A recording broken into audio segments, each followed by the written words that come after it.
everybody, and welcome to the House of Mario, the South Australian Nintendo podcast that is backed by 120 Power Star rating.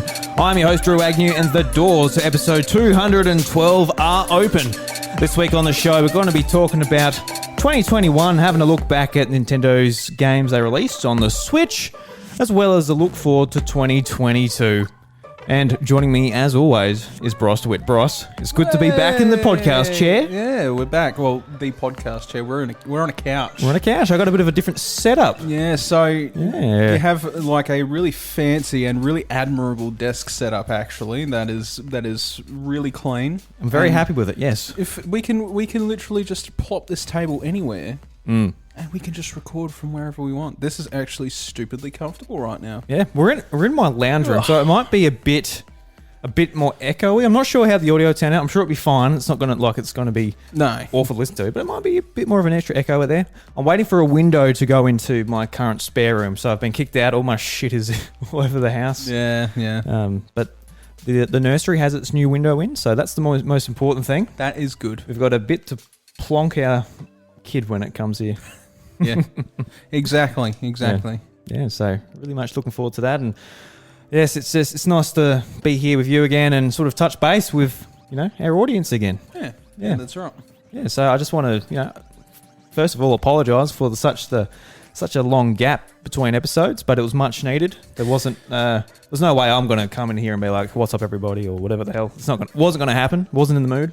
Yeah, that's right. And for the most part, I didn't really care about games, for a long time. I had other things on my mind. Yeah, that's the thing. Is like it's a preparation time for a lot of things. It's also like a reflection time for a lot of things that we've done for the last 5 years. And I think like as far as things go, this break is like the first time we've ever had sort of a hiatus out of nowhere and sort of just to sort of work on ourselves and sort of have some time. And I think that's kind of important. And especially after the amount of time we've been doing it, I think it was just time. I didn't really need to make a big deal about it. It was just sort of it. We'll just come back when we're okay. Yeah, because I guess for those that don't know, I put an update up about 2 weeks ago. 2 months ago, sorry. Wasn't quite that short. Yeah. But this time of year is just a really busy time of year for the both of us, and we had an unfortunate accident with my dog, which put me in a shit place for a bit, which I'm sure most people can relate to. Which is terrible. Losing a pet, so yes. But now I've really been missing doing this. Yeah. By all means, it's just like it was really sort of picking the time to make sure that we were good to go with it again, and by all means, it didn't mean that we'd lost interest or passion for it. I think it's just when you want to put out a product and you want it to be quality and you're only feeling half full, you don't really want to do it. Yeah. You want to put your heart into it. Yeah, your best step forward. Yeah, like as much as I'd like to say, we've been consistent, all the time. Like the reality is that at least I have never been consistent, and like there's always been some bullshit happening with me. But in this scenario, it was just we both kind of had things we had to do and prioritize first, and it's fine. Yeah. So I checked the Apple Podcast reviews before we recorded here, and I wanted to just see what's going on. We haven't done anything for a little bit, and we got one review, Bryce, but not too impressed with this one. And I've got a bit of something I want to say about it. So it's a 4-star. It's a 4-star review, Bryce. 4 stars, not 5. That's fucking bullshit. Now we're down to 4.9 on Chartable, which is just heartbreak. I don't know. We might go on another hiatus after this. Hiatus. Yeah, you know what I mean. I can't talk apparently. It's been a while since I've talked. I haven't talked since last episode. Oh no. So this is what really gets my my guts in a stew about this, Bryce. So the title is nice. And in all caps, they say, "What about Sonic?" And I'll tell you what, Bryce. What about Sonic? Yeah, exactly. So what about Sonic? Sonic, like, I want this clipped and put into a Sonic fan group somewhere. Sonic is a failure of a character, all right, ladies and gentlemen. Wow. Here at the House of Mario, we grew up on Nintendo, but as far as Sega goes... Look, mate, watch what you're saying because this guy might decide to change it to a 1-star review. That's right. But he asked, what about Sonic? And, what about Sonic? That's all I've got to say. Just fuck Sonic. That being said, the second movie trailer came out. It looks really good. Yeah, maybe that's what they're asking. Like, what about the Sonic 2 movie trailer? What about the Sonic 2 movie trailer? Who said I needed your power? Bam. Yeah, it actually looks a lot more like Sonic the Hedgehog, that movie. Like, the first one was very much like, oh, Sonic's in the real world. It's like, what? That's a bit weird. But now it's like actually sort of evolving. Eggman looks a lot more like Eggman. Eggman. Which is good. Tails is there. I did see the the Photoshop of what the second Sonic movie could look like if they used like the original model of Sonic. Yeah. And Tails looked like he was out of some the fucking nightmare field. Yeah, look, I would have actually really liked to see that. Yeah. Maybe on Newgrounds or something. Maybe not in the cinema. I hope one day they do just like a 10-minute cut of like old footage. What it was, yeah. Of what? Yeah, using the old thing. Oh my god. I'm so glad that they turned it around and actually did it properly. But no, the second movie trailer looks really good. So, I mean, what about Sonic? Here's your Sonic update. The movie trailer looked cool.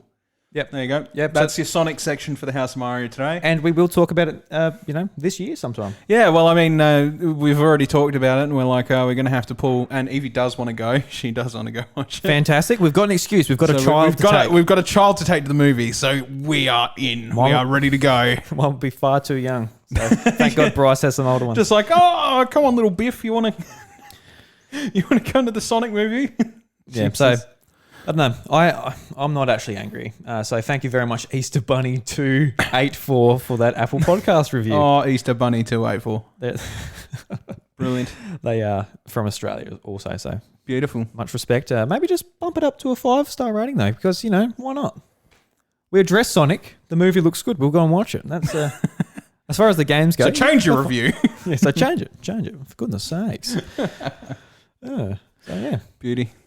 All right, let's move into some Giru. Giru geeky. I can't speak. I'm sweating in this couch next to you. I think I'm just nervous next to Bryce again. Nervous. I am pretty intimidating. Because that's one thing about not doing the podcast for a while. We haven't seen each other that much. Well, that's right. Yeah, because we've both been busy.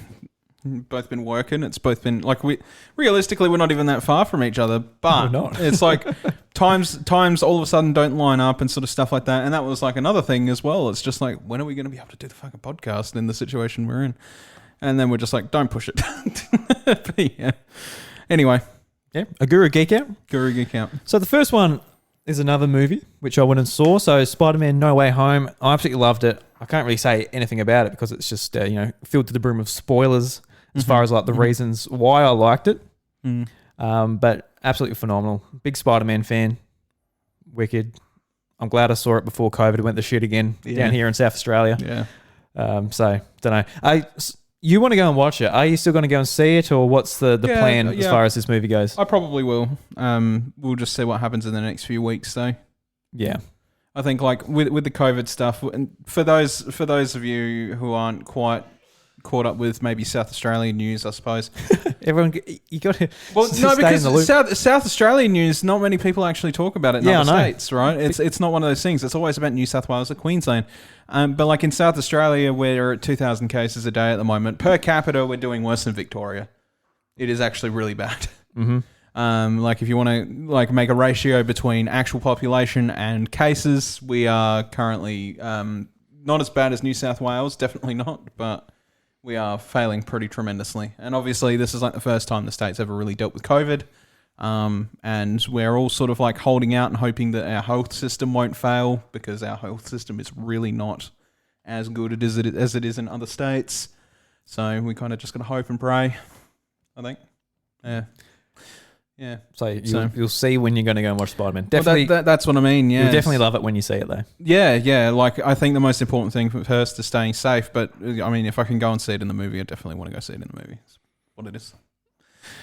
If I can, I can. If I can't, I can't. We'll just see. Yeah. So, really liked it. Been listening to a lot of spoiler casts. Yep. Been loving it. Yes. Loving it. Yes. Beauty. Have you been saying anything, or you've been playing a lot of Final Fantasy, haven't you? Yeah, that's my Guru Geek Out. See, even if we were podcasting, you probably still wouldn't rock up because you would be putting too many hours into that. I'm still putting a shit ton of hours into it. Okay, so after a few delays actually, and a bunch of pushing back, Final Fantasy 14 released its conclusive expansion to the current story. So it's not finished entirely. It will continue with a new story after this one, but a 10-year story has just finished, and I had some time off work and I played through it, and I've been playing it like daily, like pretty hard. But I come to the conclusion of the story. I think it was like on my 4th day in, and there was a lot of laughs, a lot of tears, a lot of memories sort of shared with people that I've played the game with for a long time, and also just a lot of parallels, I guess, in the story that it was really, really well thought out actually, in terms of like I guess themes of like despair and, you know, feelings of hopelessness and stuff like that, and overcoming it. And it was like just a really good way to top off like pretty much everything that's sort of come full circle from all the way back, and, you know, when it started like 10 odd years ago. So I guess just the journey that I've had with the game is probably unlike any other that I'll ever have again. It's definitely one of the best Final Fantasy stories out there. I'd argue it's like, you know, a lot of people talk about Final Fantasy and they're like, Final Fantasy 9 is the best, Final Fantasy 7 is the best, and like I can definitely. Whoa, you okay in there? Just making sure.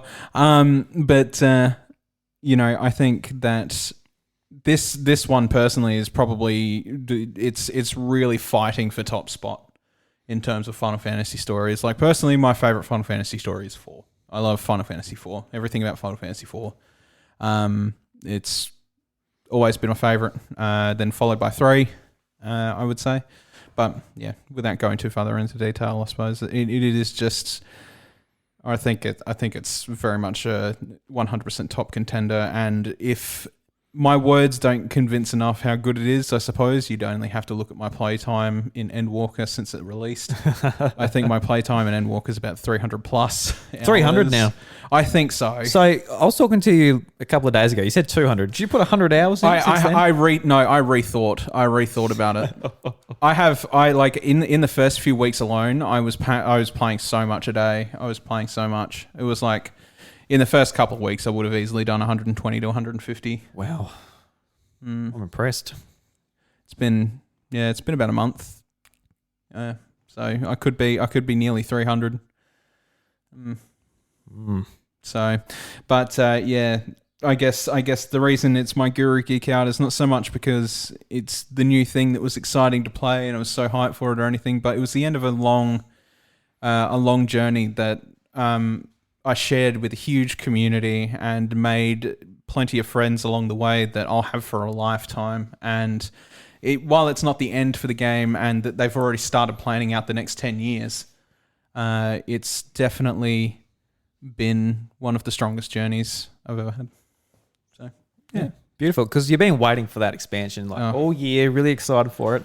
Their release schedule is usually in August. It got delayed to November and then delayed an extra 2 weeks till December. So, yeah, long time. So I'm glad the wait was worth it. Oh, absolutely. Yeah.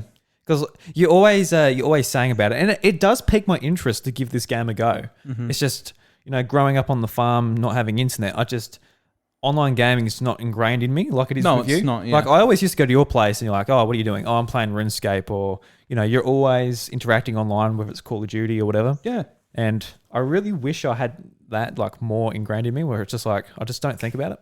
But the trick is when it comes to something like that is finding something that clicks. And yeah, that's right. Because that's not easy for everybody. But like I think with this game and me, it's definitely the one that's caused the most social interactions to stick.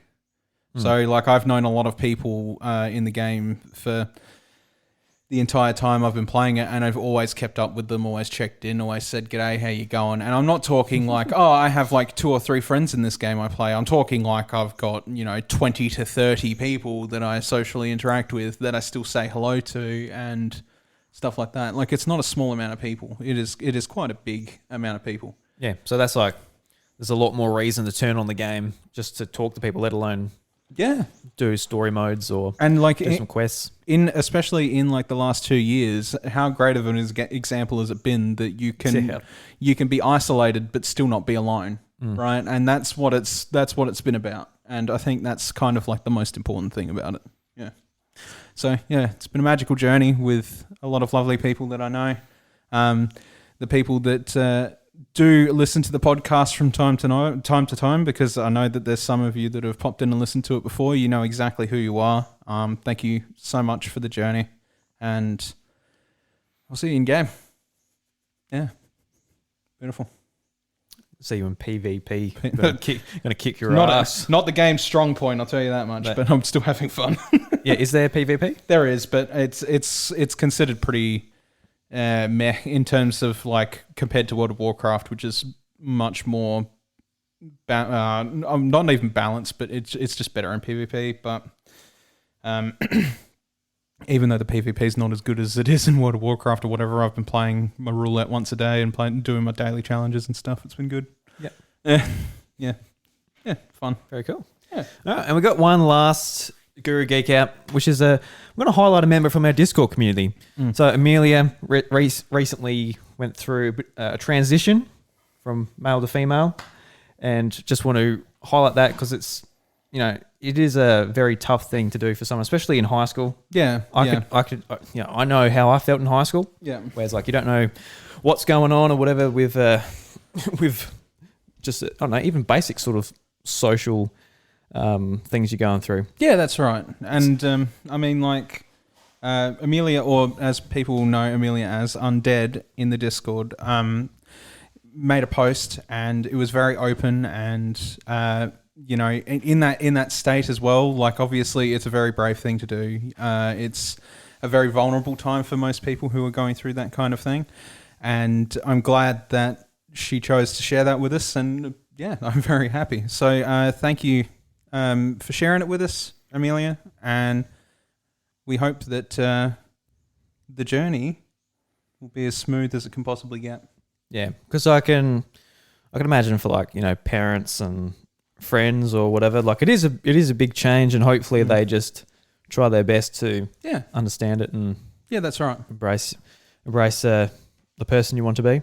And at the House of Mario, we're obviously always been all inclusive, so it is very important to us that you feel happy and safe in this community, and we'll ensure it stays that way. Yeah, because like I know in the past, say we've had like disagreements, and I think Amelia sort of took it in the way that we don't like them or whatever, or we're angry with them, and which is not true.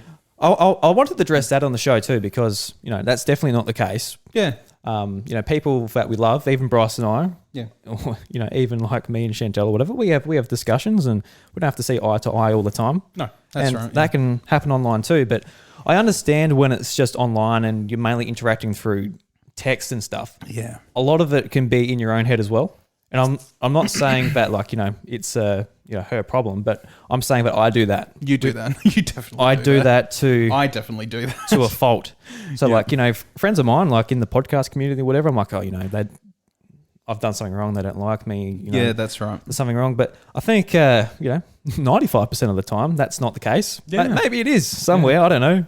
The reality is just sometimes things aren't what they seem. It's just kind of what it is. Yeah, because over 2020, I stopped talking to a lot of people on a more frequent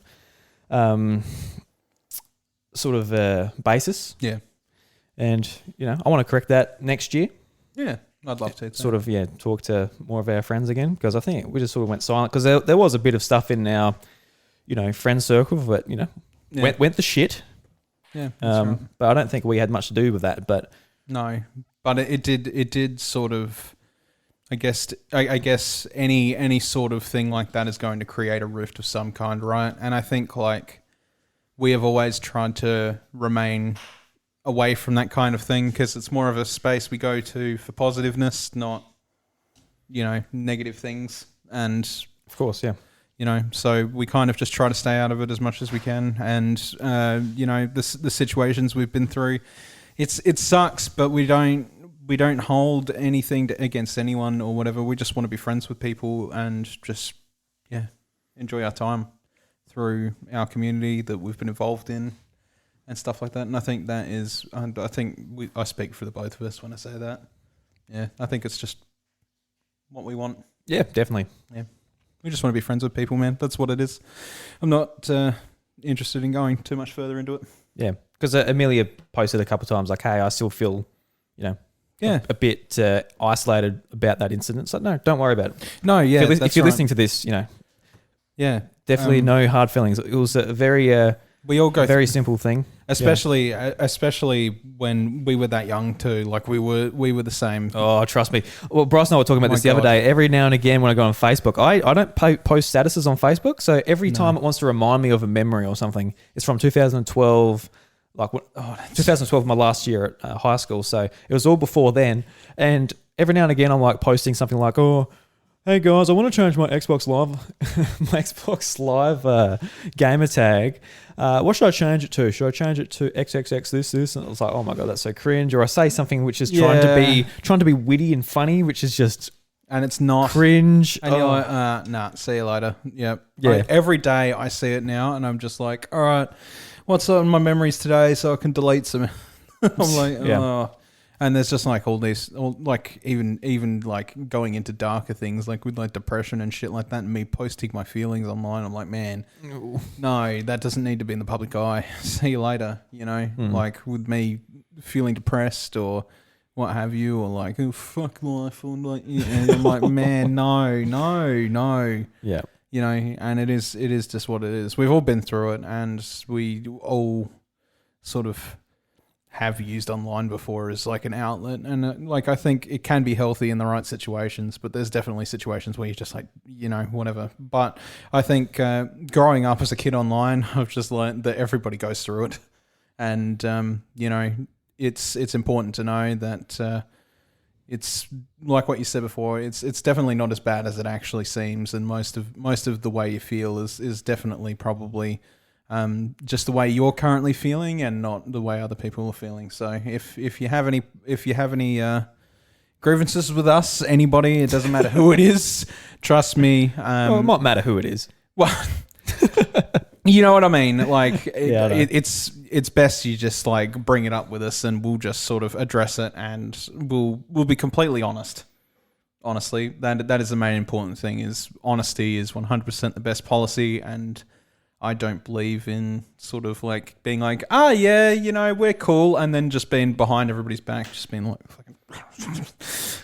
Yeah, I'm not into it. That happens at my work a lot. Yeah, that's right. And I'm pretty sick of it. I'm glad it's holidays. Yeah, that's right. Yeah, it's nice to get away from some of that stuff. You don't want to deal with it, and that's not the way I want to treat people. Like if I was running a friggin' hotel or something down here, or I was like running a shearing business, to use our own personal whatever, I just wouldn't stand for that shit, because it just causes like huge gaps between people, and especially in like environments like that too. You want everybody to get along, because it makes people work together better.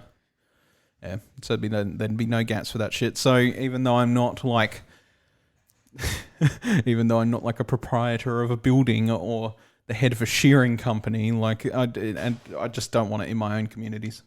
So I'll be honest 100% of the time. Yeah, absolutely. House of Mario is open to everyone. We say that every episode. Yep. And we want to keep it that way. Absolutely. So yeah, Amelia, she did send me a link to a GoFundMe that she started. Yeah. So just want to highlight that as well. If anyone wants to check it out, whatever, it'll be in the House of Mario Discord in the general section. I'll post that. The day this episode goes live on the 1st. Of 2022. Yes. See, go check that out if you like to see it. Yep. Maybe lend some support. Yep. Lend some support. No pressure though, of course. Of course. Absolutely. But it is there. Fantastic. All right, Bryce, let's talk about some Nintendo. It's been a while. Yeah, it has. Yeah. So this episode, we're going to have a look back at 2021, see what the releases were, some games we really enjoyed. I think towards the end of the year, it fell off a little bit for me. And I think Bryce put 300 hours to Final Fantasy, so he might not have played too much. I've played a fair bit. I've played a fair bit on this list, realistically. I have too until... I caught up with Pokemon with the holidays now, but I haven't touched a couple of other ones. I do. There is a decent amount here that I'd like to talk about, but I'm going to try and keep it as short as possible too, because there is like a lot that I have realistically played this year. So we'll go through some of them. We'll go through the list here just to remind people that it happened, if I forgot. But we don't have something to say on every single one. Well, I mean, yeah, we can go through the list, quickly say something, and then sort of move on. That's all that really needs to be done, I suppose. Yeah. So at the very start, this is probably one of my favorites, which was a re-release of a Wii U title. So Super Mario 3D World plus Bowser's Fury. Bowser's Fury was cool, man. Yeah, I really liked it. It's really good, and it was really nice to play 3D World again, because on Wii U, I always thought that I enjoyed Land better. Yeah. I think it might have been a time and place situation with the 3DS in 2011 at school. And you're a portable player. Yeah, that too. You like portability, which has obviously made this a bit better because now it's portable. And I think such a huge difference with this re-release too is they actually increased the speed of Mario and the rest of the characters in the game too. Yeah, that's right. Yeah. Which just made such a difference. Like, you're not necessarily noticing it, or like, oh wow, Mario's so fast, but sort of when you play it, you do notice it. Yeah, that's right. I really enjoyed it. I went through 100% of it. I didn't. Well, not quite. I didn't go through with all the characters. Yeah. But I got all the stars and green stamps. Stars. Yeah. I haven't gone that far myself. I do think it is definitely the definitive version of the game. Bowser's Fury is really good. It's really good.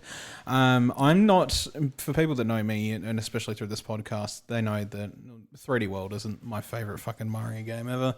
But you know what? It was okay to revisit it. I haven't even finished it, but it is what it is. You know, like I knew that it would be a slow burn. I don't really need to complete it like straight away. But no, I had fun. The next was Bravely Default 2. Did you pick that one up? It is something that I have yet to pick up, and I'm a big fan of Bravely Default. I just don't think I've had enough time to sink into an RPG like that. I guess it's just not been my year for it. Like the only RPG I've literally played is the one I talked and gushed about. Yeah, because you really enjoyed it on 3DS, Bravely Default. Shit, yeah, absolutely. Yeah. Fucking brilliant game. Both the Bravely Default games are really good games. Like the concept of Bravely Default in its own is a brilliant concept. But unfortunately, it's just like, it's one of those things I've not felt a need for this year. And that's like, really different to me, honestly, because I don't mind having like a good big RPG. Like even Pokemon this year, like getting right down to the end of the year this year, I bought Brilliant Diamond like a week after release, and I've not fucking touched it since. I've put like 4 hours into it. But yeah, so neither of us played Bravely Default 2. I do want to do it though. I've heard it's pretty alright, but yeah. Monster Hunter Rise though, this was big for me. I've played a shit ton of this. And it's getting an expansion this year coming up. Sunbreak. Yeah, so you're looking forward to that one? Yeah, shit, yeah. So I'm still not 100% caught up with the free content in Rise, because I'm like, I hit a brick wall when before content started releasing for it. So I was just like, yeah. But it is a fucking good Monster Hunter game. It's a really, really good Monster Hunter game. So personal review from somebody that's played 80 to 100 hours of that game. Yeah, play it. Like, if you played World, you're really going to love this. It's pretty much just an improvement on World. It's less prettier, obviously, but there's also the PC release, which is coming out this month. Coming up, I think, January. So check out the PC release if you want like 4K, high definition textures, like all that stuff, and you really want it to look pretty. You can get it on PC, but it's a really good companion Switch title. Like to take with you and just do like a quick 10-minute hunt, get some materials, put it into sleep mode. It was a fantastic year for Monster Hunter. Like Monster Hunter Stories 2 was awesome as well. Yeah. It's a little bit of a shame just technically on the Switch. The frame rate is just, it's at the point where it's so noticeable and it sort of gives me a bit of a headache playing it, which is a shame because it's stunning. Like, it's a nice game. Yeah, the PC release, alleviates that problem. Yeah. But, Monster Hunter 2, it's very, you can compare it to Pokemon in some ways. So it's just at home on that portable system. Yeah. That's where I enjoyed playing it, because I gave the demo a go, and the demo transfers its save to the full version. And after playing, I'm like, man, this was awesome. And I didn't get all the way through the game, but playing it on Switch was a lot of fun. I couldn't play it for too long because of the frame rate. Like, it honestly did play with my head a lot. But like, I went and bought the Rathalos amiibo and all that. It's funny because I only got it because I think I forgot my credit card number, and I had it saved in EB Games' website. So I just went to like a checkout for a random cheap thing. I was like, oh yeah, there's an amiibo. What's my credit card? And just go to the checkout screen. But it didn't take me to the checkout screen. It just took me straight there. I'm like, oh shit. I might want it. I can cancel it, whatever. And I thought it was one of the other characters. I thought it was like the female character's amiibo. I'm like, oh, I don't really want that one, but whatever. But turns out it was the Rathalos amiibo. I'm like, nice. Future or past Drew's fuck up turned into a somewhat expensive amiibo purchase, which I was quite happy about. But so it's like a 40. It's like a $38 amiibo. I'm like, Jesus Christ! But it was nice and big. Yeah. So next up, we got Pokemon Snap. There's a big one. New Pokemon Snap. Yeah, this is obviously like in the works for a long time, but also it's been a hiatus for the series for a long time. Something that's really unique about Snap is it does a really good job at like purveying Pokemon in environments and stuff like that. And that was what was so charming about the first one. So with this one, it was pretty much just a lot of that, but obviously some more. I reviewed this one and did a written review. It was a brilliant time. Great game to play. I think about say Brilliant Diamond. No. Brilliant time. It was a lot of fun to play, and it didn't take up too much time. It was just chill, and that was all it needed to be, right? And I got free updates. I don't think I went back for. No, I haven't. Yeah, so like, it's nice to see games get a bit more life a couple of months later, especially for free. That's always nice. Mm-hmm. Because it gives you a reason to go back, even though it obviously wasn't a big enough reason for us, to go back. The only reason I haven't is because there's always new stuff to play, right? And like, this year got pretty nuts towards the end. Yeah, that's right. And like a free update that's going to be like, you can go on a new path in this route and take pictures of a couple new Pokemon is not the equivalent of going back to like Final Fantasy, where it's like you're finishing a 10-year story. Like, updates are very rarely sort of like on my to-do list. I guess with a game like Pokemon Snap, though, that's exactly what you want for free. Yeah, absolutely. Extra areas. Yeah, 100%. So, I'm just saying, like, in my own, I guess, schedule, I'm like, I'm not going to go back just for that. I feel like I should now that I actually remembered it. I will now that it's finished. Right, that's something that I will be like, all right, time to pick it up again. I'll do the free content that came out, right? Because then it's like, it's almost like an expansion to the game. Yeah. It's not just like, here's an extra 10 minutes of fun. Anyway, the Famicom Detective Club Duo, neither of us played this, and neither of us really had that much of an interest, I don't think. Yeah, I would have been interested at the price and if I had no games to play, but I had a lot to play. Yeah. But I'm glad this came over because this is like sort of... a really niche thing for the Western side too. Yeah, because we never got it. It's just one of those interesting things like, oh, as a Nintendo fan, that's cool to see get remade and brought over. Yeah, absolutely. Yeah.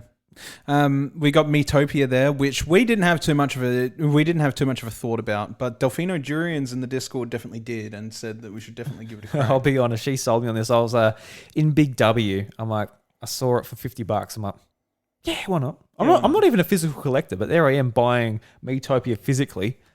Because of the conversation I had with Delfino a couple of days before. Yeah. And, I never played it, but I got it. Yeah, you did, yeah. I'm good at buying things. You're but just not good at playing. No. Yeah. But yeah, so yeah, Delfino sold Miitopia to Drew, and I didn't pick it up. I might one day. It looks fun, right? But I think I'm just past me's. That's kind of like I'm past me's too. It's like way in my past. I'm not even thinking about them anymore. So it doesn't really spring to mind. I'm like Miitopia. But anyway, Shin Megami Tensei 3 Nocturne HD remaster. Obviously, this is a big one for people who are Shin Megami Tensei fans. There's obviously not a heap of those especially in comparison to Persona. Most people are into Persona as opposed to Shin Megami Tensei. Yep. Which is ironic because Shin Megami Tensei is the father series. But obviously Nocturne is a big one for the series and it was hugely important. I think it did okay, but it wasn't like everybody wasn't as hyped for it as SMT5 at the end of the year, because obviously we've been hearing about SMT5 for so long now. It was a wonder when it was going to fucking come out. Nintendo pushed that pretty hard too, because Shin Megami Tensei 5, just for those that don't remember, that was like the first Switch game to be announced before we knew what the Switch was. Yeah, it was, yeah. Which was, it's been a long wait for the fans, but that game, it really does tickle my interest. I'm like, I want to play it. SMT5? Yeah. Yeah, it looks good. Because I just want a nice meaty RPG on Switch. And it's compared to Pokemon a lot, where I'm like, cool, it's a lot more deeper and a lot more stuff going on. It's 100%. It is 100%. Like, Persona's the exact same thing. It's just different settings, right? Like, that is what it is. Yeah, I know, like, Meta and a couple of members in our Discord, like, were waiting for this game, could not wait. Yeah, huge.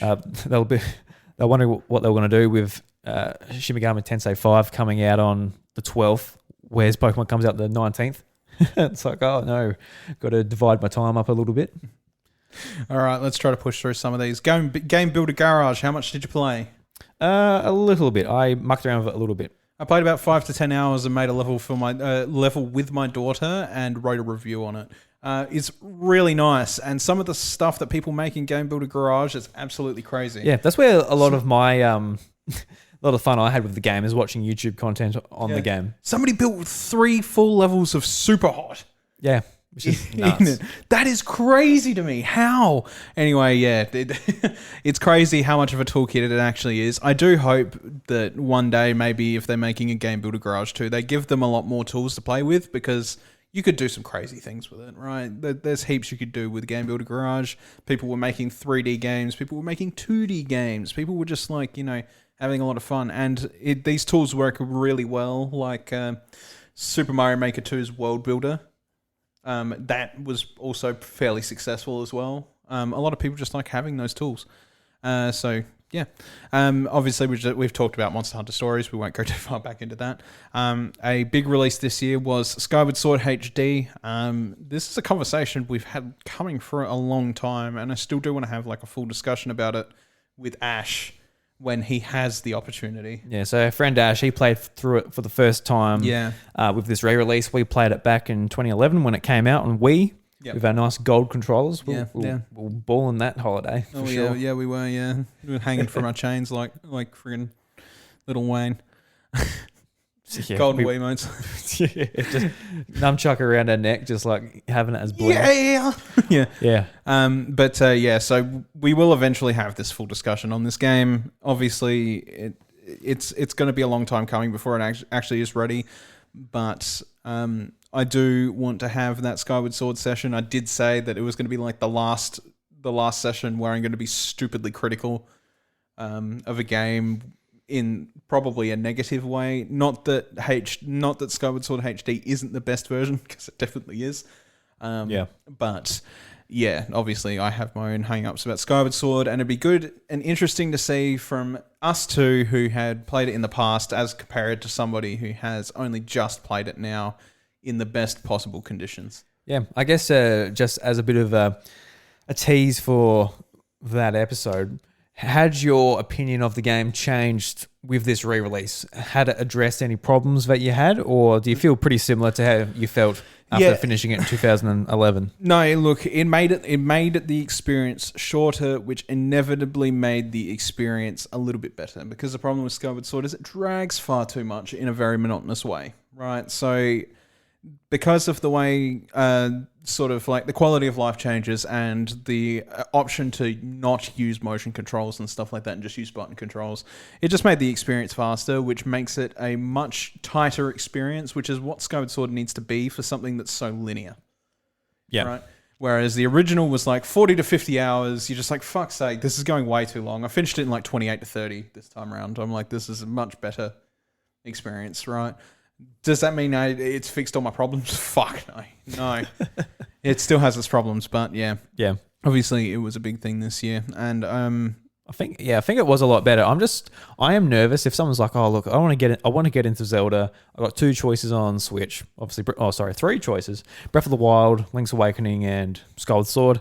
I'll be like, oh god, stay away from Skyward Sword. At least for your first one. If you play a couple of Zelda games, you're like, I really like this. I want to find out more about the lore. I'll say, yeah, go and give Skyward Sword a go. It's just, it's not the game you start with. No, please don't. There's so many better Zelda games out there. Who knows? If I didn't pick up Twilight Princess and if Skyward Sword was my first entry into the series, I wonder how much I would have become a Zelda fan. I'm not sure. Yeah. Twilight Princess was. I know that it's not even held that highly in regard to most Zelda games. But Twilight Princess really is like a different experience and like something I don't think you... And I mean, Skyward Sword's the same. It's also a very different experience. I just think the difference in experience between Skyward Sword and Twilight Princess, I think the different experience in Twilight Princess is way better than Skyward Sword. Yeah. And that's what it is. Anyway, moving on. Pokemon Unite. Obviously, this was a big free-to-play release MOBA. Yeah. As the house resident MOBA player here, what was my outtake on the game? It's it had a lot of problems at launch, which they're slowly rectifying, but it still isn't. Yeah, it's. I think there's trying to be like a competitive community behind it and stuff like that. There's always balancing issues. There's $40 skins. $40 skins. Yeah, so. A $40 fucking Santa Pikachu outfit. Are you serious? They are very serious, but because I enjoyed this game. I'd never played a MOBA before. I jumped into it because of my fandom for Pokemon, and I enjoyed it. I enjoyed playing an odd game on my phone, just on the couch. I enjoyed picking it up on Switch and putting it on the TV. Yeah, and I was actually grinding up Bulbasaur quite a bit. Really enjoyed playing as Bulbasaur and Venusaur. Yeah, and I was enjoying my time with it. And I'm like, all right, look. This was a fair while after launch, a few months after launch. I might tell you what, a few problems are fixed. I'll put some money into it. I put $30 into the game. I bought a battle pass because the idea was to try and get this pretty cool looking Gengar skin, like in the astronaut suit. I'm like, that's pretty cool. Like, they got me. I'm like, cool. So I bought the battle pass. And then when I started actually like chipping away at experience for the battle pass, I'm like, this is going to take fucking forever. Like, seriously, I put money into it. It should... Obviously, I don't want them to give it to me. I want to earn it. But to the point where it's like, it's got to be 100 hours of playing this game if I'm good. It has one of the worst battle passes. Yeah. And just like, you're just constantly fighting with the microtransactions. Because with with Venusaur, I'm like, it'll be nice just to have a different skin because I'm using this character a lot. I want to stand out a little bit. I would like to try and get a different skin. I go to the shop. I'm like, you want how much money or how much star bits or whatever the currency was? Yeah. I'm like, I'm not paying that much, especially after putting like $30 into it. I thought that's a fine amount. So they lost me. Yeah, they lost me straight away. But the thing is that's a commonality between MOBAs. MOBAs do that, and like there's always a price attached to something or whatever. But Pokemon Unite is just blatant in how much it exploits the fact that its brand is extremely popular to sell things. It's like when the Ninetales skin came out, right? That was just an absolute shock to everybody that they could be that low. It's just like your trainer outfit's going to cost you $25. Your Ninetales outfit's going to cost you $40. That's a full price game for a cosmetic. Yeah, because why I don't get it is like they can make so much money out of people that care about cosmetics. Just be like, oh look, this Venusaur's swimwear, or no, it was a tuxedo. So his tuxedo's $10, and if you want a hat, that's $3. And then if you get what you want, you're content with your experience and how you look and how you put yourself out in the game. They've made $30 out of you, and you might want to do that for another Pokemon that you're grinding up, and eventually they've got $100 out of you for the year. But instead, it's just like the sticker shock just turns you off straight away, and I don't know why they do it because it's not a real good. It's easy to be like, there might be businesses out there that have to make a certain amount of money, and so they make it $40 or whatever the asking price is. But when it's just like stuff like this, there's just no need.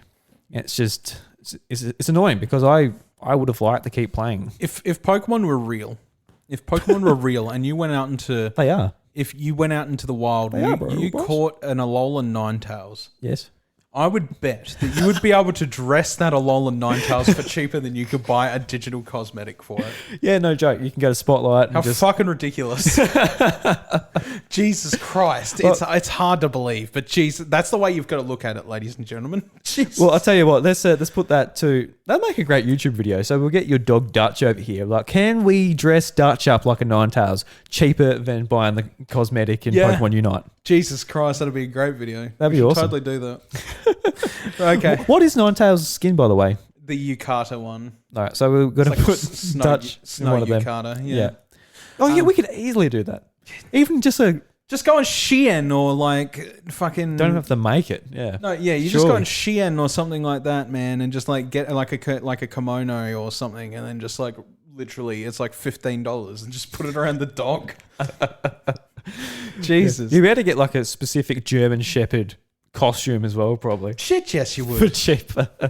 Anyway, let's move on. I don't want to bitch anymore about microtransactions. No More Heroes 3. Neither of us played. I played the start of it. So I played No More Heroes 3. I got a code from Nintendo. It wasn't really on my radar. I hadn't had much experience with the other two games. So I just got back from my honeymoon at the time. So I downloaded it when we got back to Adelaide. And I put it on and I just knew... I didn't want to waste my time with it, to be honest. I know Meta and a couple of people in the Discord community really liked it. By it, yeah. I know that a couple of other Nintendo podcast hosts really liked it as well. Mm-hmm. Donnie Reese talked about it quite a bit on Nintendo Shack. I respect that. I didn't enjoy it much. Maybe I need to go back to it, give it a go. It's probably one of those things that improves as you go further on. And like that's the thing is a lot of people had this argument about Xenoblade Chronicles 2, but that is one of my favorite games on the Switch and always will be. I was a big fan of 1. I was a big fan of X. I loved both those games, right? And then you got a lot of people that are just like, 2's not as good. But I disagree. I think like its combat system is some of the best in the series, whatever. But the argument about that game has always been if it takes way too long to get into a game and see exactly what makes it good, then why the fuck are you bothering? And you know what? I can't even disagree. But at the same time, like... The opinions generally are, and I know this is not what you're saying about No More Heroes 3, but obviously you don't have an opinion on the game because you're not willing to put in the time. Does that make sense? Yeah. So you can't be like, oh, this game's shit.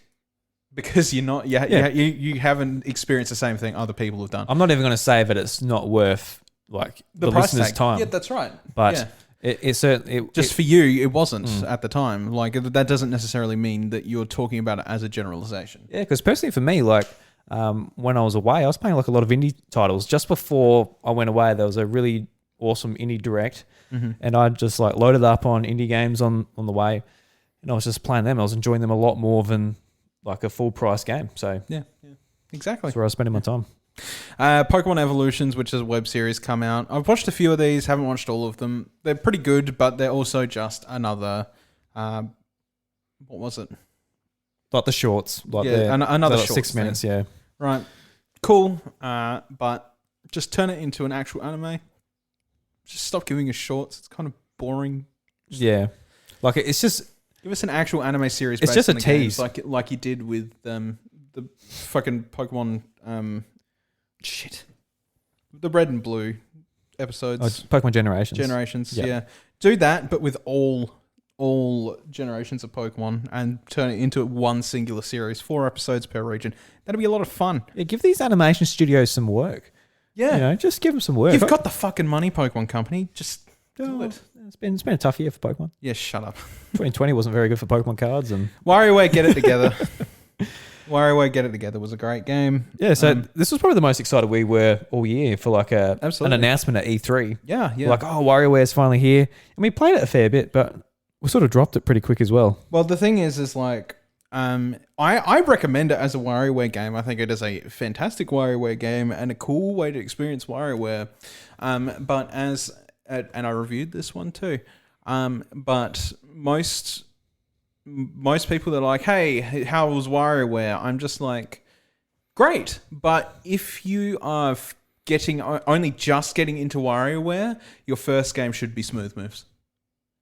If you have access to a Wii, definitely. And that's not too hard, right? That's not too hard. It's not too hard to find a Wii. There's so many of them out there. But like, if you have the means, play Smooth Moves. And I've recommended this to every person ever since because it is the WarioWare game that embodies the feeling of WarioWare the most because you are the most involved with the actual game. We have always played that game. We've always shot for high scores in that game. We've always been dickheads playing that game. That is what WarioWare is about. It's about being stupid. Like, the game treats itself stupid. So you have to be stupid with it. And that is what WarioWare Smooth Moves does so well. Does that mean Get It Together is a bad game? No, absolutely great not. game. It's a really good game. And it actually has like the most progression systems in it than any WarioWare. Like, you've got things to work on, which gives you motivation to go back and play it. But the problem is again, we are people who like to keep up with Nintendo these days, and we do it for the podcast and stuff like that. There's way more things we could be playing other than just like constant WarioWare Get It Together. Does that mean that I won't ever crack it out again? Shit, no. I'll play the shit out of WarioWare over the years in any form, right? But right now, yeah, I don't have to play it right now, but I can definitely tell you that if you want to try WarioWare and you don't have access to a Wii, this is probably one of the better ones to get into, I would say. Because it was really interesting how they really changed up the formula with different characters, how you actually choose your characters for your party. Or do true random, which is really cool. Yeah. And so like every character has their own ability, which makes some mini games a lot easier or a lot harder, depending on what's happening in the game. Yeah. You might really appreciate a constant jump, or you might really hate it because you just want the character just to sit still and yeah, that's right. Yeah. do what it's got to do. But yeah, just like even with that, there's so much balancing and sort of you can imagine the QA for this. Every single mini game, every single level, every single it has to character. work with every character. Yeah. They have to. Their QA for it was that they had to beat every mini game with every character, and they did, and they made it in a way that it could be done. So even if your character that you're currently in control of has like you've got to go over to the other side of an area and like hide up on a thing or whatever, and like it seems impossible with a character that can't move, they figured out a way to do it, and it retroactively changes as it's needed. Yeah, so even just from that standpoint, where it's just like they could have easily just made another WarioWare game, which was just press A at this certain point or use the control stick to move a key to the lock, but they didn't. They did something completely different, which I appreciate. And Nintendo actually queried about the price on this, which was something that I don't think they've done. Yeah, they're like, "Oh, will you pay $50 for this? Will you pay $60 for this?" I would pay full price for a WarioWare game, but they actually did query. They're like, "How much would you pay for a new WarioWare title?" And I'm like, "Yeah, full price." But like, you know, they did actually bring down the price on it. They're like, "Here it is, $70, a little bit cheaper." I'm like, "That's pretty fucking good for a game that has infinite replayability." That's really good. So I'm happy about it. WarioWare Get It Together was one of the better releases this year, absolutely. Obviously, we've still got a few more games to go. Super Monkey Ball Banana Mania. Haven't played it, but I probably should. Waiting for a good sale for that. That's one. right. That's what Dewey's doing. Listen, Monkey Ball is a fun game to play. It just is. It's just one of those things. But it is also one of those things where it's like I don't want to spend a shit ton of money on it. Oh wait. I do want to say the next one, but we'll wait. We'll leave it till last. We'll get through the one after it first and the one after it first. Okay. Mario Party Superstars. Everybody prefers this over Super Mario Party without a question of a doubt. Nostalgia wins the case, I think, for Mario Party in the Switch's generation. Yeah, so I haven't played it yet. I've heard only great things though. I'm hoping to get into it this holiday if get some mates over or whatever. But I've just had no one to play with. Yeah, honestly, I want to, but I don't have it. So, but this has been received far better than Super Mario Party was, by far. Yeah, I hope so. Yeah, it has, because the online play works. It actually functions as needed. Had it at launch, not 3 years later. Not 3 years later. That's right. And then obviously we got Pokemon Brilliant Diamond and Shining Pearl, which was the most recent release. Pokemon Brilliant Diamond and Shining Pearl. You finished now? Yeah, so I have not. when this game came out, I was still very much like, not in the mood for video games. Even Pokemon, where it's like, I think the first weekend or whatever, I got 2 badges or whatever, and I just dropped it. And I was like, yeah. Pokemon is one of those things where you'll keep playing till you finish usually. Yeah, because I really like Pokemon, obviously, and with it being a remake, like a very true remake of games that came out in 2007 for us, it's very much just like, yeah, I've done this before. It's got a different art style, which I both like and also actively don't like that much. Not because of its chibi sort of representation. I quite like that. It's just, I think I'd like to see it a bit more polished to be like, all right, this is worth the remake. Yeah. But picking it up on the holidays, a bit more time, a bit less knackered, a bit more sort of mentally over what happened a couple of months ago. I was ready to jump back into games, and Shining Pearl was actually a great sort of kickoff again. Something familiar, something that I was really enjoying. Light. Yeah, and very light as well. So I was sitting down at my new desk at night. I was playing it on the monitor. I had like Pokemon Let's Plays and Pokemon videos playing on the second screen, just watching that, grinding and progressing through the game. And I was going to bed at like 4 or 5 o'clock in the morning. It was actually pretty bad, but I needed that. I needed to get back into games. I needed that sort of kick back into, just playing my Switch again, playing the Xbox again. And I'm glad that I did have Pokemon to do that again, to get back into it. So, I really, really enjoyed Shining Pearl, but it is just a remake of Diamond and Pearl. If you've played it before, some people that are big Pokemon fans, I definitely recommend this. It's what you think it will be. It's what we thought it was going to be throughout the whole year. Yeah. But I see like a lot of people sort of bashing it, being like, hey, I'm sick of the Pokemon formula. It's like, well, fair enough, but we've got Legends Arceus coming out, which is your answer, hopefully, to them changing it up a lot. And this was from the very start, remaking something that you were tired of from 15 years ago. But yeah, I know you're never a big fan of Diamond and Pearl, and you're sort of not really feeling it this holiday either. No, not really.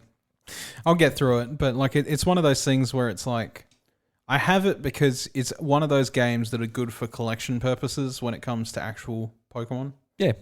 Right? And never go down in price. Never go down in price. No, that's right. And it is sort of is what it is, I guess. It's just... Yeah. I will say, just like the set of Pokemon games they got on Switch is actually kind of interesting where they're going. So you got Let's Go Pikachu, Let's Go Eevee.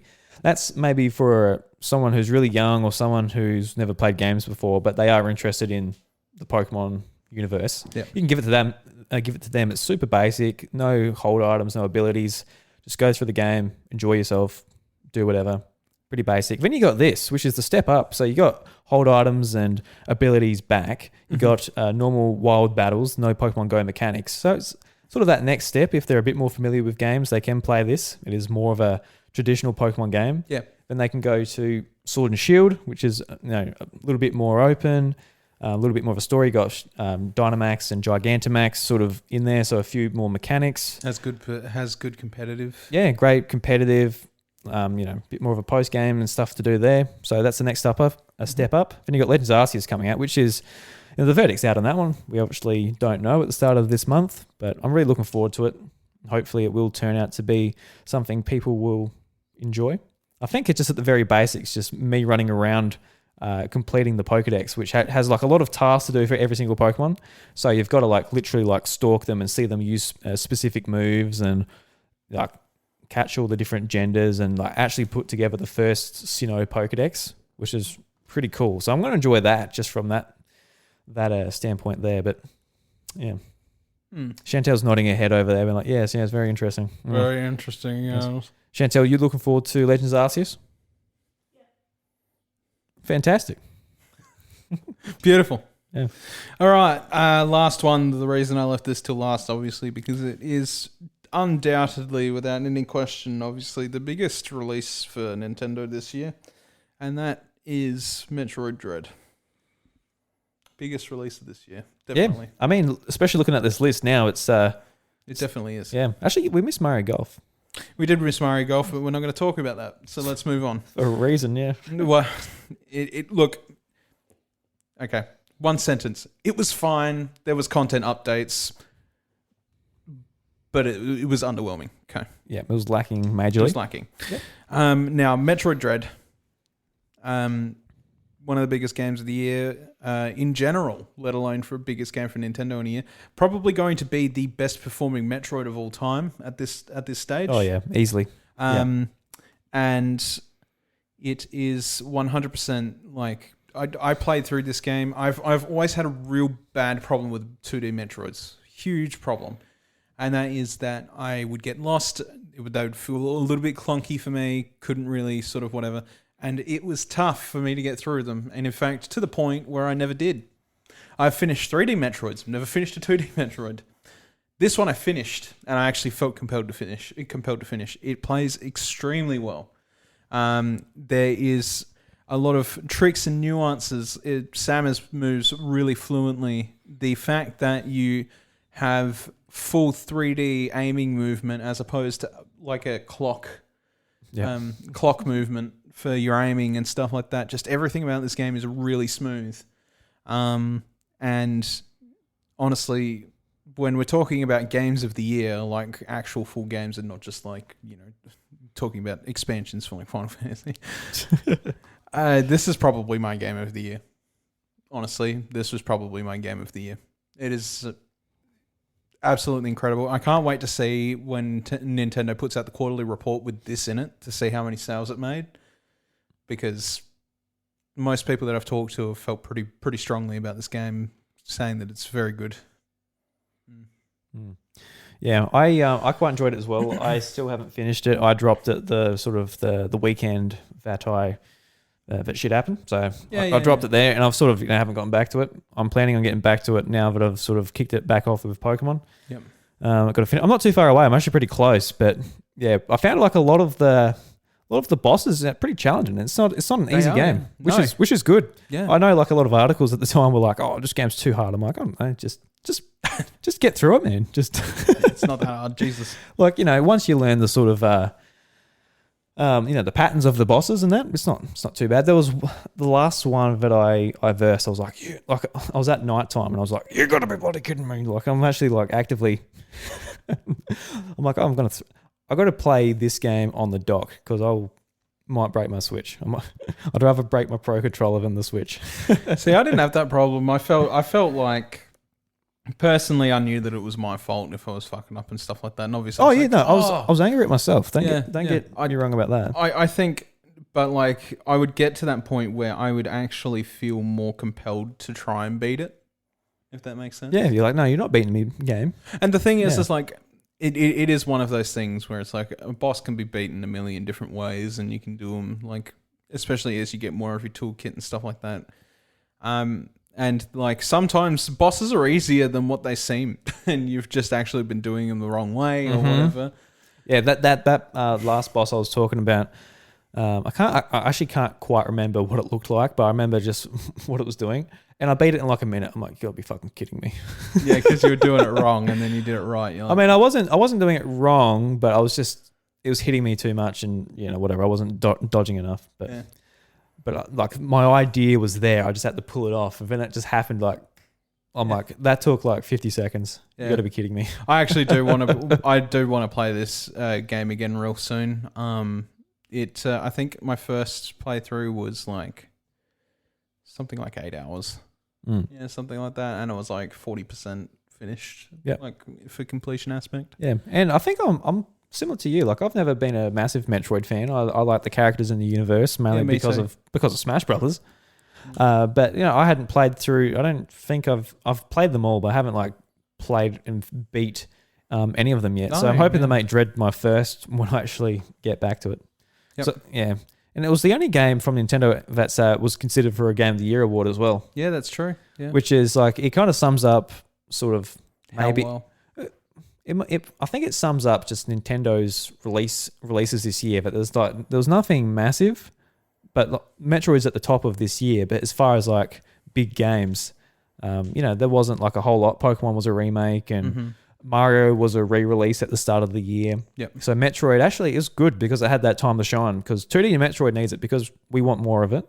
We don't want that to go away, and typically we just want more Metroid in general. Yeah, typically it hasn't had a great success. Metroid has a huge and varied universe that it could possibly expand on, and like it already sort of has done justice to like some things, but there's always going to be more. If that makes sense, it's just like Hunters was the first Metroid game I'd actually truly completed. It was like the game I won. Well, like went and got the Omega Cannon and did all that stuff, and like it was huge. It was like a big thing, and like despite that game being like repetitive and stuff like that, it was fun. It was great, and that compelled me to go back and try other Metroid games, and like that was sort of what it was. But like now that Dread is sort of done, and like it gives me a game to sort of run through and have fun. It'd be interesting to see what happens come Metroid Prime 4. Whether they're going to try and push it in the same way that they've done other Prime titles, but also maybe integrate multiplayer in some way. Because if there's one thing that is still really lacking from the library of Nintendo, it's a first-person shooter that has online multiplayer. And I think we've been saying it for a while. That'll probably be Metroid if it ever does happen. Yeah, I know like a lot of people listen to that, but like, oh god, no, we don't want multiplayer in our, Metroid game. But Hunters was fun. It was excellent. Would you like to see like different characters, like the Hunters return, like with different abilities? I think that'd be sweet. It would be like Trace can go invisible when he stands still, and Samus has lock-on missiles. Yeah, there was a lot of cool concepts in Metroid Prime. I was boring. I just played as Samus because I loved the lock-on missiles. I loved it. I hated when Jordan played Psylocke because he just freaking do the triple bomb thing constantly. You're like, just get away from me, please. Yeah, just literally run away from Psylocke. Get away. Trace was a lot of fun to play as well. Just going invisible and using the sniper laser beam or whatever the weapon was called. Oh shit, yeah. That was a lot of fun. Yeah. Sniping in that game was a lot of fun. Just going for the headshots, like the little tiny Samus head. Like, I'm going to get you. I like playing Noxus because he was a Beyblade with an axe. It's great. Yeah, just like the sound effects in that game too. Just like with the DS, like it's fucking great. You hear it coming. Oh god, no. But yeah, that was this year. Yeah. So overall, what did you think of 2021 on Switch? That was fine. yeah. I think it was all right. It was acceptable. It's kind of It's better than 2020. Yeah, that's true. Yeah. I mean, you didn't have like obviously Animal Crossing was like massive, as far as like a release goes. But that was it. Yeah, that was pretty much it. I mean, 2022, looking ahead, is going to be such a fucking big year. Yeah. It's going to be a huge year for Nintendo. Let alone, like, just Zelda, let alone anything else, right? Oh, I can't wait for Zelda. No, I can't wait for Zelda either. It's like on my schedule of things to lose myself in later on next year. I'm probably going to... I'll probably, now that I've got paid time off, I'll probably take paid time off for that too. Oh my god! Abuse the system. Why not? What do you mean abuse the system? I don't do anything else with my life. I don't go on extravagant holidays or anything like that. I just here I am. Yeah. So I quite enjoyed 2021 as far as releases go. Yeah. There wasn't anything I was like desperate to get my hands on.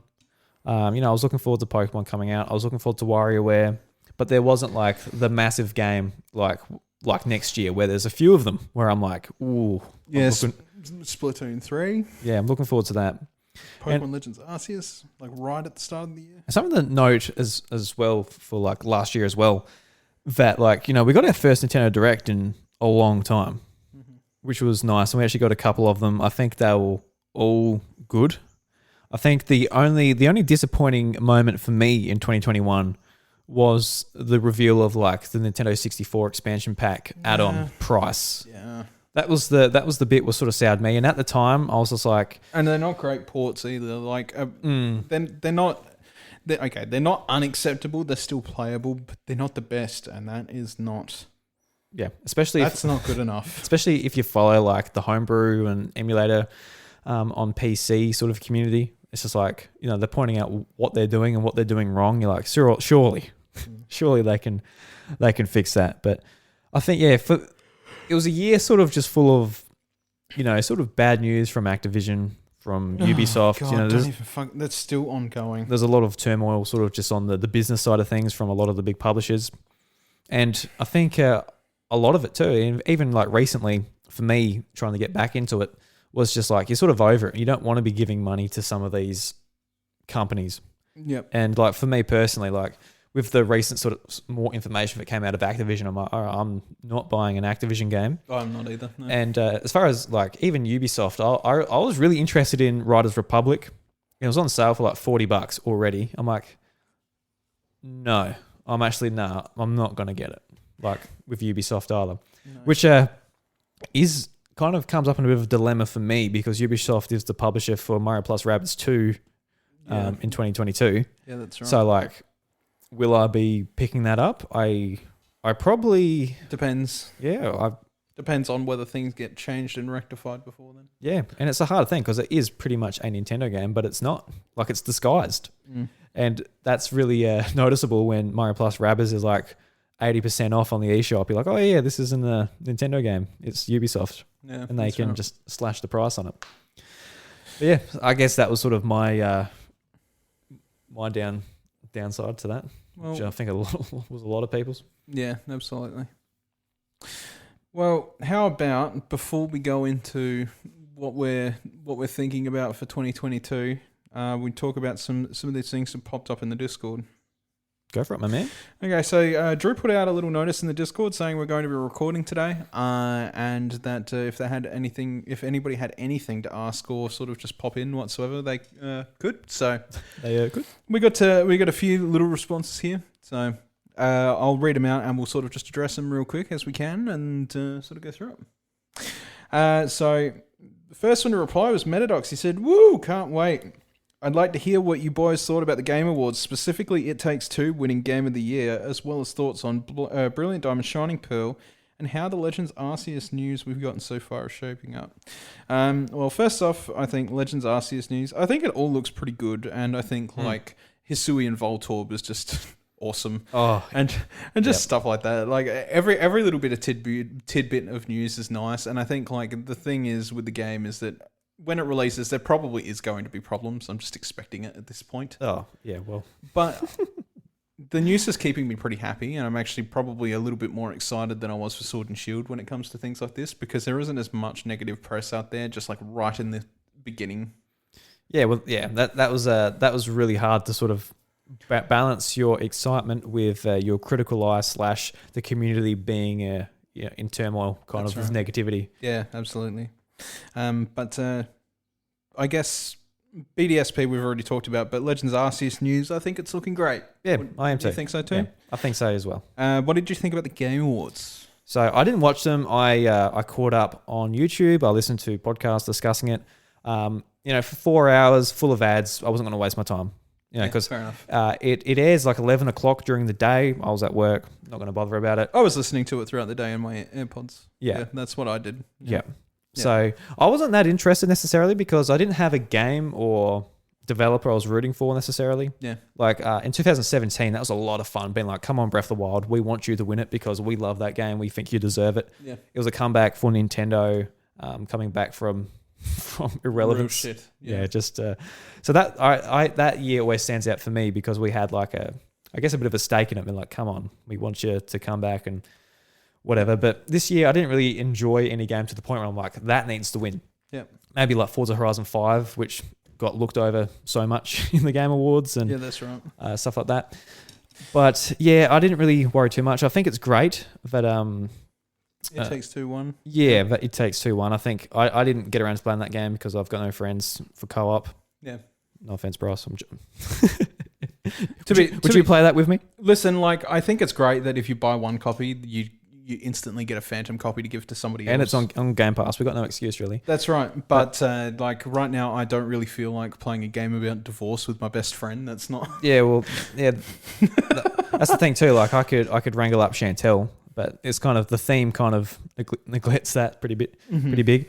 Chantel, since you're right there, would you, and Bryce, put the microphone over for her, would you play a co-op game with me about divorce? All right, well, there you go. See, that's why I haven't played it.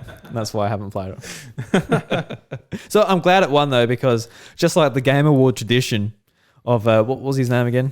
The developer? Jesus, can't remember.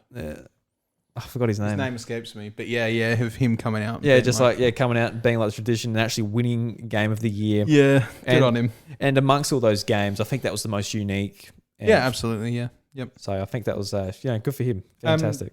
I feel pretty much the same. Like Game Awards, apart from me rooting for Final Fantasy 14, which it did win both categories it was in. Thank you to everybody who voted for the best game. But other than that, I'm pretty much in the same spotlight. Good job to the guys who worked on It Takes Two. And it annoys me so much. I forgot. There you go. Use your hand. Okay, you're in it. Anyway, so yeah. He slapped my knee for a clap. So now we've also got Jamie who popped in and said, "Great to hear you're going to be back. I think everyone has missed the show." Smiley face, which I've missed it anyway. I think we've all missed it in some ways, right? Like even just us that make it. It's just one of those things we do miss. We miss it. But anyway, he said, just general thoughts about Nintendo's year. Believe we had quite a good year with some very solid titles. 2021 was very much a consolidation year by Nintendo, with a lot of its library being filled up with a wide variety of titles, which we've talked about the titles this episode, and so you know our thoughts on all of them that we played. But I think you're right. Like, it is a consolidation year. I do think it's a huge year for Metroid and a huge win for Metroid doing as well as it did. I think that's very important. Obviously, there's a lot of little titles in there that may not appeal to everybody, but like stuff like WarioWare definitely appealed to me and definitely appealed to Drew. Like, it's some of those things that's like, it's not Mario and it's not Zelda and it's not, a Mario Kart or anything like that. But there was a lot of good stuff there that was basically just like eye candy for people who are into the niche stuff of Nintendo. And I definitely do appreciate just like the spread of genres and diversity within like their games. Yep. Like this year, they didn't rely on Mario, they didn't rely on Zelda, and they didn't even really rely on Pokemon. Like it was very much been like, all right, Metroid, WarioWare. Mm-hmm. Even Advance Wars before it got delayed into 2022, like they were given highlight to, their sort of handheld sort of side of like their series. Which is fantastic. So I do appreciate that. Yeah. Anyway. Oh, sorry, Bryce. Just before we go, it was Hayes Light and Joseph Fares is the Joseph Fares. Yeah. So. Anyway, so I guess that kind of sums up what we thought. But it'll be interesting to see what happens next year. Obviously, next year is going to be the huge kaboom. Yeah, it's going to be massive. So, just like even like the first game coming out, like we're not used to big releases in January, but we've got Pokemon Legends Arceus, which is one of the more important Pokemon releases for like maybe the last like 5 years onwards. Like it's going to be a big sort of change for the series, and see whether they stick to this. And it's interesting to see Game Freak just try something new. So I'm just excited for that. Yeah. And like we got Splatoon 3 as well, which is going to be massive. It's going to be a huge game online. Huge game for that community of people that play that. I'm looking forward to it a lot, getting into it, getting my my ass handed to me. Splatoon. Yeah. Even like Kirby and the Forgotten Land. That's going to be fun. Just a 3D platformer with Kirby, which we haven't had before. Yeah. And it looks like a lot of fun. I'm really looking forward to that. That's going to be just a nice, easy game. I'm sure you'll enjoy it with your kids. And you got the Mario Bros. Movie in December 21. Yeah. See, even that. Like, I'm looking forward to that. Just curiosity, being like, all right, how are they going to tackle this? How's Chris Pratt going to take on the role of Mario? I am so keen for a trailer. He's so cool. He's so cool. Miyamoto loves him. I love him too, And the last thing we got was a pop in from Amelia, whom we said, whom we talked about rather at the start of the episode, saying, I want to hear more about indie games. I have not played jack shit indie games this year. I played a lot. I've got to try and remember. I know you have. You always do. Yeah, I prefer indie games to all the shit the big publishers put out most of the time. Which is fair, yeah. I only get lost in a few big publisher titles, so I understand. Look, I'm not saying that's a bad thing. I'm just saying I'm just angry at Activision. Aren't we all, mate? Aren't we fucking all? Anyway, like Boyfriend Dungeon was a lot of fun when I was on honeymoon, dating all those boys. Boyfriend Dungeon. Boyfriend Dungeon. I'm getting into Death's Door. I had that on PC. Played that. Really enjoyed it. When it came to Switch, I bought that on Boxing Day. So I'm looking forward to getting into that one. I should have really brought up a list of. I don't have my Switch here either to look at, but we'll be talking about indie games a lot more, sort of going forward. Yeah. When we get some big releases. You be the indie consultant. Yeah, sure. You're very try and keep up with them all. Holy shit! You're very very in tune with your indies though, and like you jump on Game Pass and play an indie and like that. You're good like that. What was that? It's one of my game of the year. What was it called? It was on Xbox. Crap. What's it called? I'm gonna have to look it up. It's just escaped my brain. I have to go to my Twitter. I posted about it a little bit ago. Bryce stole for me. I talk about how much could a woodchuck chuck if a woodchuck could chuck wood? How many? No, I'll talk about it later. Anyway. Okay. Yep. All right. Well, we'll talk about that next episode. It's fine. All right. So I suppose we'll just sort of just. What about you looking forward to Zelda next year or what? Oh shit! Yes, I'm looking forward to Zelda next year. I don't think I need to talk about that anymore. No, seriously. Once we get some more news about Zelda, I'm gonna do my full gush about it, and there's gonna be obviously a shit ton of Zelda related shit next year, 100%. Yeah. Do you think it's coming next year? Will it get delayed? No, I don't think it'll get delayed. I think they've already delayed it. Most things have already been delayed. They'd already had plans to, put it out, and that's the reason they haven't given a date yet, is because they'd already fucking delayed it. I'm really excited to hear what the name is, because the name's going to give away like the main concept of the new gameplay mechanics in the game. Maybe. Well, that's why it doesn't have a name. That's why they call it sequel to Breath of the Wild, because the name's going to. They said that, did they? Yeah, the name is going to give away like the main thing in the game. So if it's called like Legend of Zelda Link's Awesome Arm, it's like, oh yeah, so it's about that. Oh shit, that's a good one. I love it. Link's Awesome Arm. Yeah. Oh, it's brilliant. Well, anyway, what's coming up for us next year? What do you think? This is a good question, Bryce, because I don't even know what's coming next week, let alone next month. But I think we want to keep flexing our creative muscles. Keep going with this podcast. Keep making it good. Yep. Keep entertaining, informing, joking. We have had some discussions with some people as well to do some more collaborative effort types of stuff, and it's kind of quiet as of now, because obviously the last few months we've been a little bit inactive while we've sort of had things to sort of get in order. But by no means have those wheels stopped turning. They'll definitely keep turning. We haven't talked much about it, but for those that do know about it, for whatever reason, yeah, it's still happening. So for whatever reason, for whatever reason, why on earth do you know? Who have you been, buddy, listening in on, eh? But we were hoping to get some things started before this next year sort of rung in, but obviously we don't have to be so cagey about it. Basically, we want to start up a bit of a podcast network to, put all our stuff together, make it easy, collaborate with nothing too serious. Yeah, collaborate with friends, and and some other stuff as well. Be able to keep doing it while I'm going through becoming a father. Yeah, that's right. Or Bryce is already a father of two, finding it hard to balance time, make a weekly or whatever commitment. Yeah. So we're just going to make sure it keeps going. That's right. Yeah, and then other projects as well, whether it be regarding to, videoing sort of YouTube stuff or streaming or what have you. Like it's all sort of stuff that has been in sort of like thoughts and works for a few months. But it's been quiet because we've stopped for a bit. Yeah, take a break. Yeah, that's on some other shit. That's right. And we were hoping to get a bit of it started this year, but we haven't, and that's fine. We've just come to terms with that. We're just like, all right, it's definitely not happening. It's fine. Yeah. But we're definitely going to work into it coming into next year, because obviously this is when things do change a bit for sort of both of us. Definitely, I suppose. Yeah. So in 2022, Bryce, what do you want to accomplish or get into motion by the end of the year?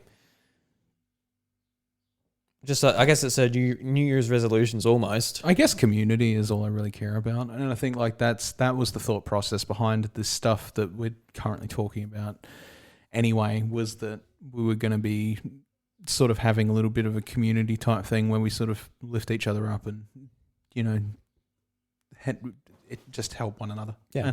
And that's the most important thing, right? Is that we're not interested in having making a huge deal about it and then being like, we have 500 million subscribers on our YouTube channel or anything like that. That's pretty impressive. Yeah, that would be impressive. I would make a big deal about that. Honestly, I'd be probably it's pretty impressive. But the point is like we're not aiming for ridiculous goals or anything like that. We're kind of just like we just want to make like a little thing that we can sort of like refer to us as a group where we can sort of just chill, hang out, to collaborate with each other and help each other where it's needed and sort of contribute where it matters most and sort of just, I guess, like a support group in some sort of senses. But we'll have a little name for it. Support group. There you go. That's it.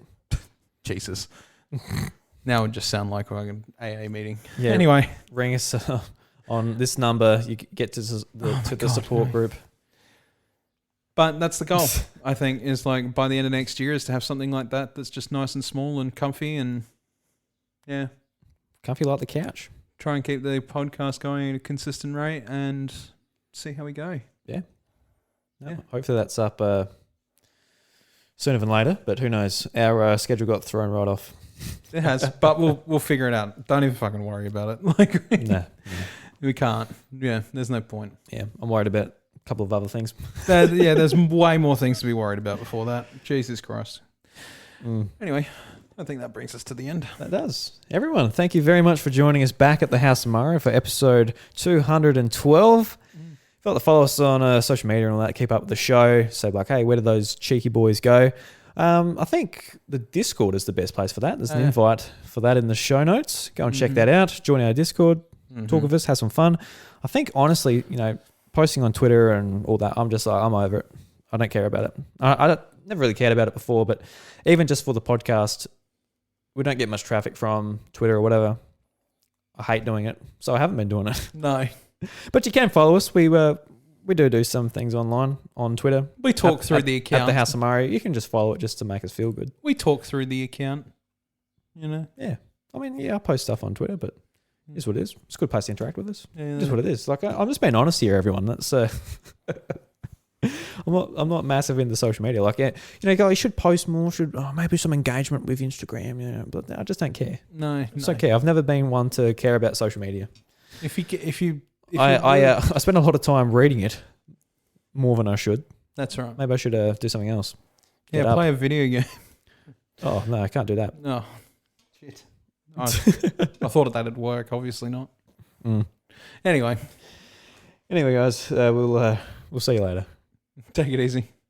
The doors to House of Mario closed. Yeah, that's right. I forgot how it ended, to be honest. Yeah, to be honest, that's what it is. See ya. We're back in the swing. Oh, look at that. Oh, there's the door.